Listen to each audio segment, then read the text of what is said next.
There's a reason why I constantly read Guardian articles and try to tear them to pieces or just mock them. There's a few different reasons, but one main reason is that you have a newspaper like the Daily Mail, which is well known for being kind of hateful. There's definitely a hateful nature in the Daily Mail, and everyone talks about this. Everyone criticises it for it, and rightly so. But the Guardian sort of gets a pass somehow. It's sort of seen as like the paper of good. I don't know, maybe. Apart from always constant nonsense, the fact is that the Guardian and the majority of its writers and its opinion columnists and so forth are just utterly hateful. They're just the most hateful, jealous loonies I've ever come across.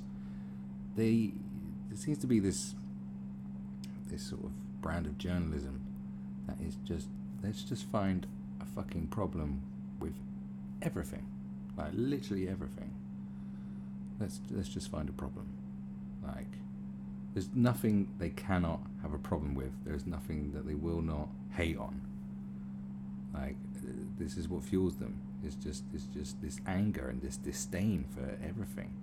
That they literally just can't wake up and just enjoy the day, or see people enjoying themselves, or see people doing well. There has to be a problem somewhere. There's always a problem.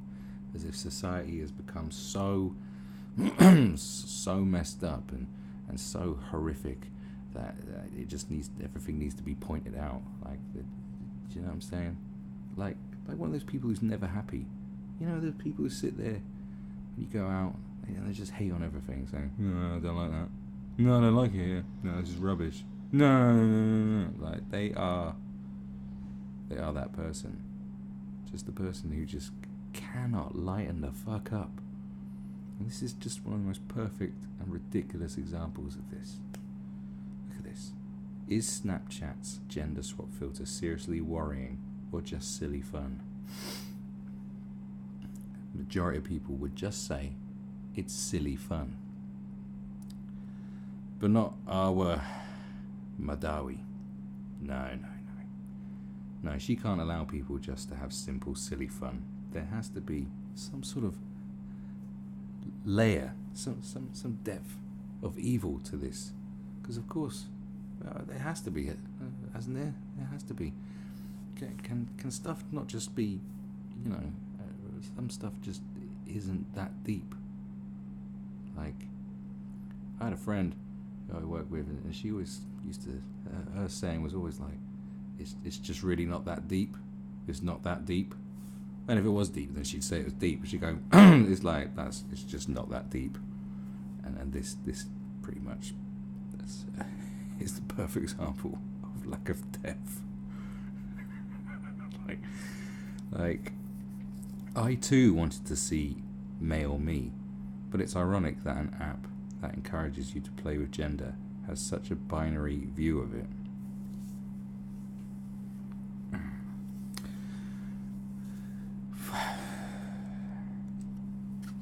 For the most part, my friends, you are born a girl or a boy in terms of, your aesthetics.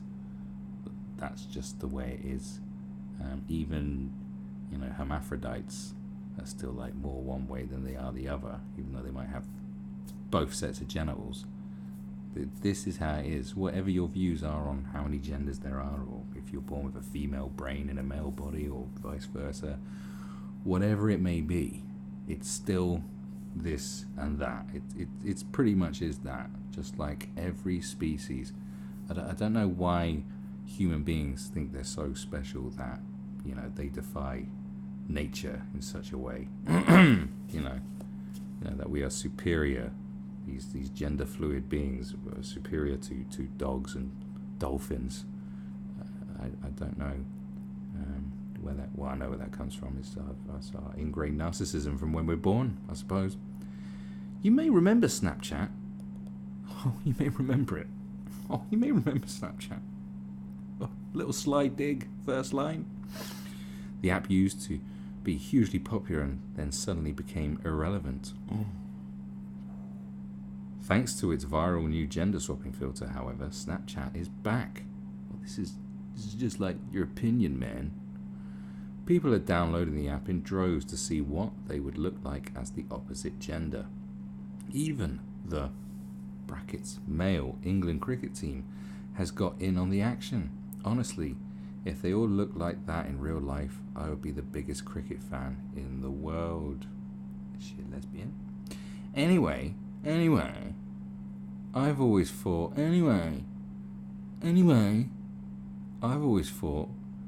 I would have made a very handsome man.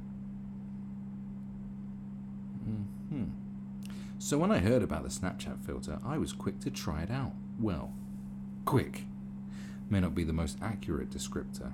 Apparently, I am now can't use technology years old. Sucks to be you. It took me an embarrassing amount of Googling and expletives,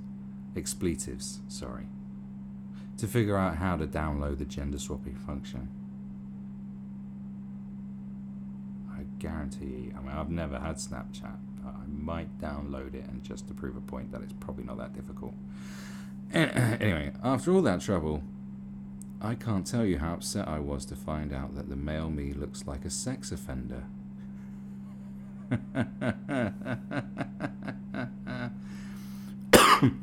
An extremely disappointing result. Now, is that her? See, I can look into things and see things that probably aren't there, or maybe things that aren't there. I can do my fair share of hating too. You know, I'm getting quite good at it from reading all this nonsense. Maybe that is just a sly dig at men in general. That's what I think that is, because I see stuff that isn't there, or possibly is. While Snapchat's new filter is a lot of silly fun. Silly fun. You remember silly fun? Silly fun was good, wasn't it? That was when stuff was fun, wasn't it? When it was silly. Anyway, there's a more serious side to it. For one thing, it shines a light on regressive gender norms. In Snapchat world, being an attractive female apparently means having long hair, long lashes, and very pale skin.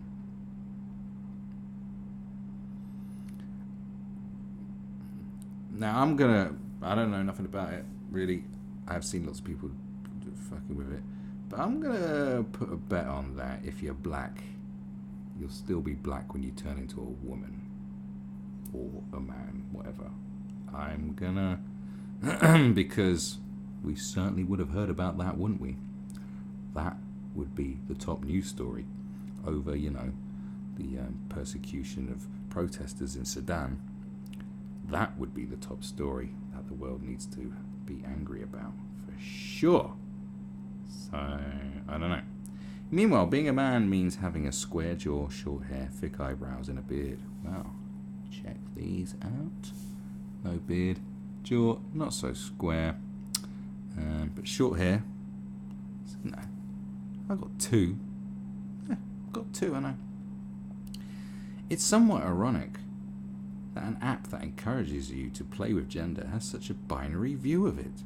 Yeah, it's almost as if it was too simple. Then you've got the fact that some men have apparently been using photos of their female alter egos to see what life is like for women on Tinder. In some ways, this is great. It lets men understand the extent to which women get harassed on dating apps. But the idea of trapping people into thinking you are a woman also veers into transphobic territory.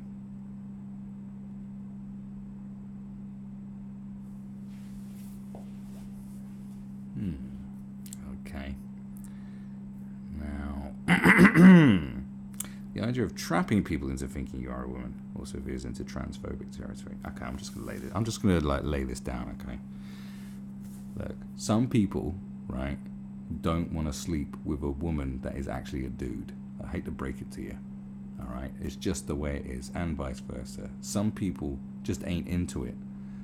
Now I'm in a very open-minded nation right now where there's a hell of a lot of ladies that have similar junk to me, and I am not interested in the slightest. And admittedly, you can see that some of them, you'd be like, oh, that's very attractive. But like, that's very attractive, but no way is it like, it's aesthetically pleasing on the eye the same way a puppy is, but you don't have sex with puppies. It's wrong. I'm not saying that, if you do like to have sex with transgenders or whatever, well, good for you. Like, whatever does it for you. I don't give a fuck. But I don't. And a lot of people don't. And that's fine. It's actually fine. I'm just going to put it out there. The majority of people think this way. I'm sorry. But they just do. It's just the way it is. Get over it. Okay? Okay? Right? Right? Now, I can tell you a little story. I've had a couple of alter egos on Facebook in the past. In fact, they're still actually active. I won't tell you what their names are. But, it started years ago. One of my friends had a fake Facebook profile called Hassim Katir. Oh, I don't think it's still active. I think it got deleted. We just posed as this Indian bloke from India. For whatever reason. And then I decided to create some alter egos of myself. And I created one that was very successful in terms of causing some shit. And I posed to this girl. I didn't do it that often, but sometimes when I was bored, I was like, let's just see what happens. And I did it really well, and I created a whole persona, and I gave her a place to school, and I added people who were the same age from that year at school. Surprisingly, some of the people who I added, some bloke messaged me going, "Oh, do you remember that time when we kissed at prom?" It's like, this girl literally doesn't exist. Like, it's, it was fascinating to see the craziness of it. And I'd often joke, going, "Ladies, I understand your struggle." Now, it's just interesting because she talked about see how much they get harassed. They didn't get harassed. Not like harassment to me is vile shit. It was mainly just lots of propositions like that, going, "Oh baby, yeah," just an overt amounts of chirping. So of chirpsing, sorry, not chirping. We weren't fucking budgie regards. So I came to the conclusion that girls online probably have to block so many people. Really attractive girls. 'Cause trust me, this girl. Don't ask me where I got the photos from. It was someone sort of famous, but not really that famous enough. Someone I knew. But I tell you what, I remember some geezer from Bangladesh, and the first thing he said to me was "Hey, nice boobs," and not one photo even showed cleavage on this thing. I was like, well, how do you know they're nice? They're nice tits. You don't have a clue how good my tits are. Not a clue. Another geezer, another Bangladeshi, offered to buy me a ticket to Bangladesh. Now, I've never been interested in going to Bangladesh, to be honest with you.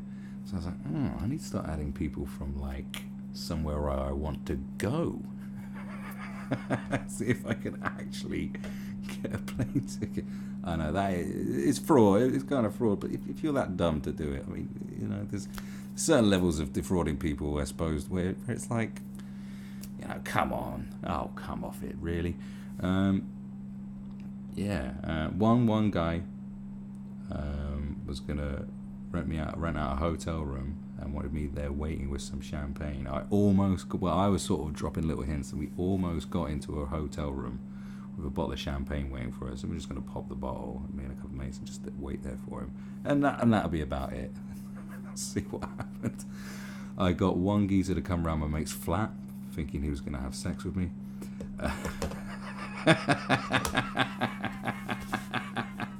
It was hilarious. I ain't gonna lie, it was so much fun, and I let other people have a go on it. Some of my mates, I was like, yeah, go on, chat to some guy, see what you can get out of him. Dick pics sent. We asked for some crazy stuff. I said to one guy, me and my friend were coming out with just the most outrageous things, with saying, look, saying, I'm going to send you a photo with pork cutlets in my vagina if you do this. I was like, you're insane.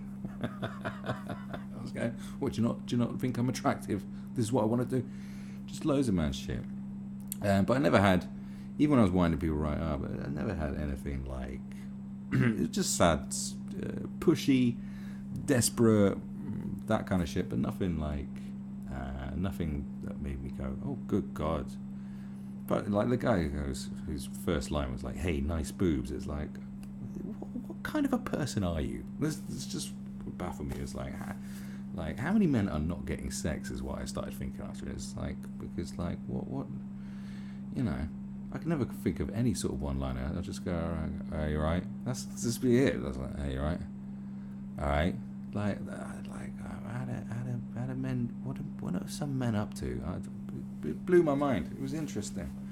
So, you know, I've done this. I've posed as a chick, and I've had, you know, I've seen some funny fucking shit, but I've never had anything where I was like, this is fucked. This is really fucked up. Not at all. Not at all. So, just thought I'd lay that out there, along with the fact that, you know, it is funny. And how's it coming across as transphobic? Have you got a photo of an attractive-looking female version of you? Because it's not like, from what I've seen on the filters, it's not like it's sort of, it's not like this with a dress and more voluptuous lips or something and no stubble. It's not like that. It's not like how it would actually be if you went through surgery, right? It would, like, come on, like, imagine me as a girl. Like, I don't think that would be terribly fuckable. And most of the ones I've seen are like, whoa, Jesus, there's trickery going on. So you're just like being a bit, right? Is all of this overthinking what is simply meant to be a fun app? Yes. Yes. Maybe. No. Yes. However, we ought not to lose sight of the fact that while gender swapping online might be a good laugh, people still get killed for doing it in real life. Oh my God! It's just always something going. Oh yeah, well, you know, people get killed for doing this in real life. It's like, yeah, but we don't live in Nutterville, do we? We're having a good time. Like, we are grateful. Do you not? This is what I'm saying about these writers. Like, do you not wake up in the morning and think, Jesus Christ, how grateful am I? My God. I have won the lottery of fucking life. Thank you. Like, you're always reading these books and all these, like, look at the people, like motivational speakers. The first thing they always tell you is like, be grateful, be thankful every day. Your affirmations are, thank you. Whoever you're thanking, just thank the universe. You're thankful though, you motherfucker. You know, God, do you not get it? Jesus Christ. And that's it. That's literally, that was it. That's it. I swear there was more to it. Maybe I missed out one of the pages. Hold on, son. Hold on. What? No, I just made myself disappear. I swear there was a, what? Was that it? That can't be it. There has to be like a punchline. I'm sure of it. Just seeing if I've ever made a mistake here. No, that was it. That's it. That's it. That's it. What an absolute bozo. Oh my God.